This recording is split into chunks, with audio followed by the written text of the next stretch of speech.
See in this video, you're thinking about moving and or relocating to the Wichita, Kansas area, and you're needing a little bit more information. You want to make sure you know what things are going to cost, maybe a rough idea before you make the jump. Make sure and stay tuned because we're jumping into the cost of living for the Wichita area. Hey, what's going on? This is James McGrew with ERA Great American Realty. We're going through the cost of living in the Wichita area.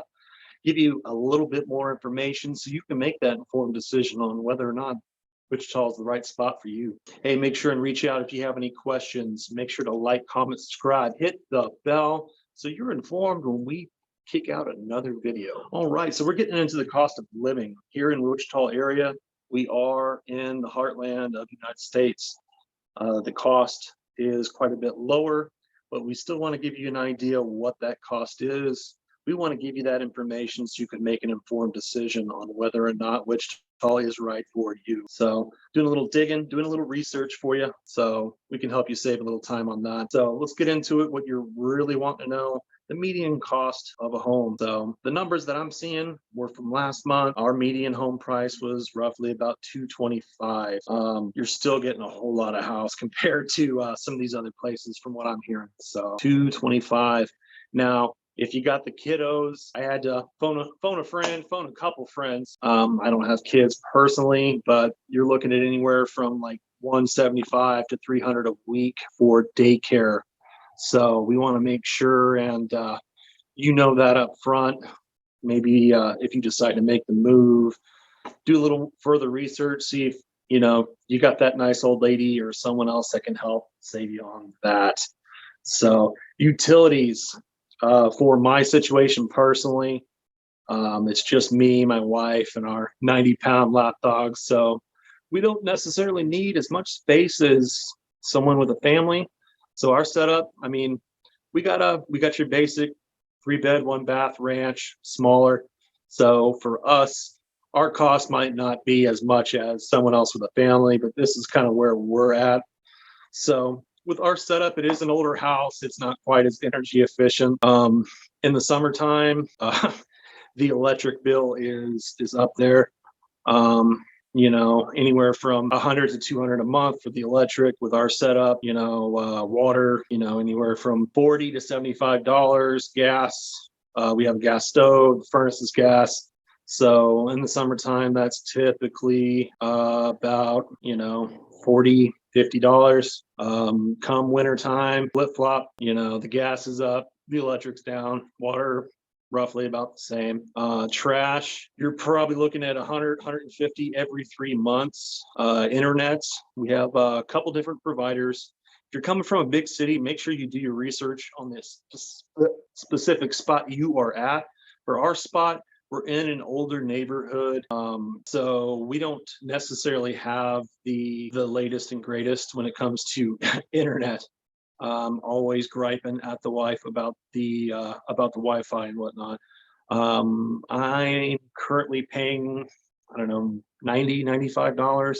It's only 150 megabit internet. I know, but my buddy up in KC is always giving me a hard time, saying that he was able to get fiber for like $75 a month, and that's speeds up to like a gig, so a lot faster. So if you're coming from a bigger city and you are needing that for work or to keep the kids occupied, keep that in mind because it's a little slower. But another thing, groceries. So we don't necessarily have all of the other perks some of the states around us have with, say, the marijuana tax and all that, whether it's medicinal or not. I'm not going to get into that. Our cost of living is quite a bit lower, but we are taxed so much. You have that state tax, you have your federal.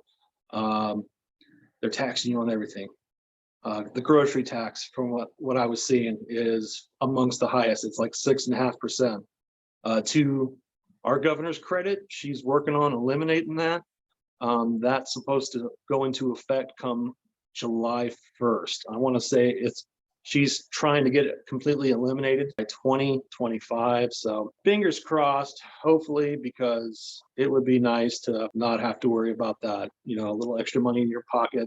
You are paying property tax, your tax for your car every year. The property tax, I mean, it really just kind of depends on where you're at. If you're in an older spot, it's it's not going to be so bad. Some of these newer spots, you're paying the bonds, or what we call specials. That's paving the streets, that's the sewer, any bonds that the school needs, the city needs, all that stuff. I've seen taxes anywhere from a few $100s to several thousand. I've seen it as high as 10, 12,000.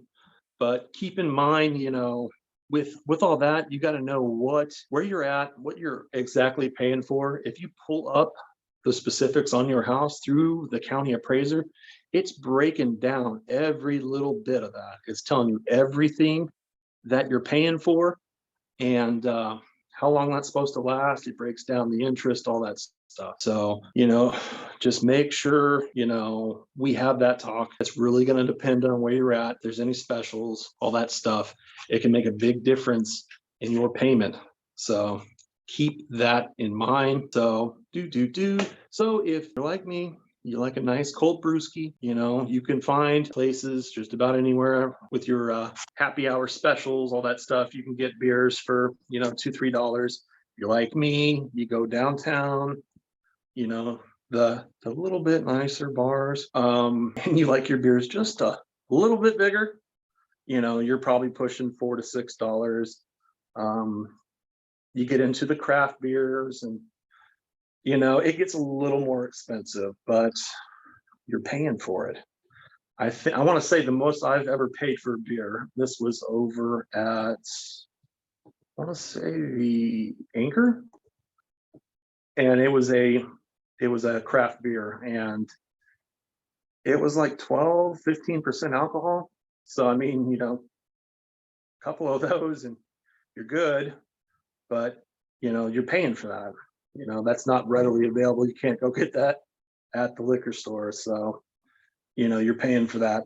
We got plenty of other stuff to do. We have a couple different movie theaters. You're looking at anywhere from I don't know, $8 to $12 a ticket. The IMAX, the 3D, all that stuff's going to cost extra. Keep that in mind. But, you can do that. We got a zoo, $10, $20 if that. Gin, have a good time. But hopefully that's giving you a little bit better of an idea of what things cost, kind of what to expect, so you can make that informed decision on whether or not Wichita, Kansas is right for you.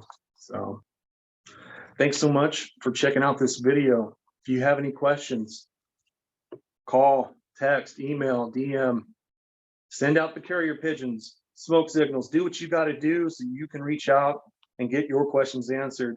Mornings, noon, night, weekends, I got your back. Make sure you do me a solid, like, comment, subscribe, so you can see more of our amazing videos, and we'll catch you in the next one. Bye-bye.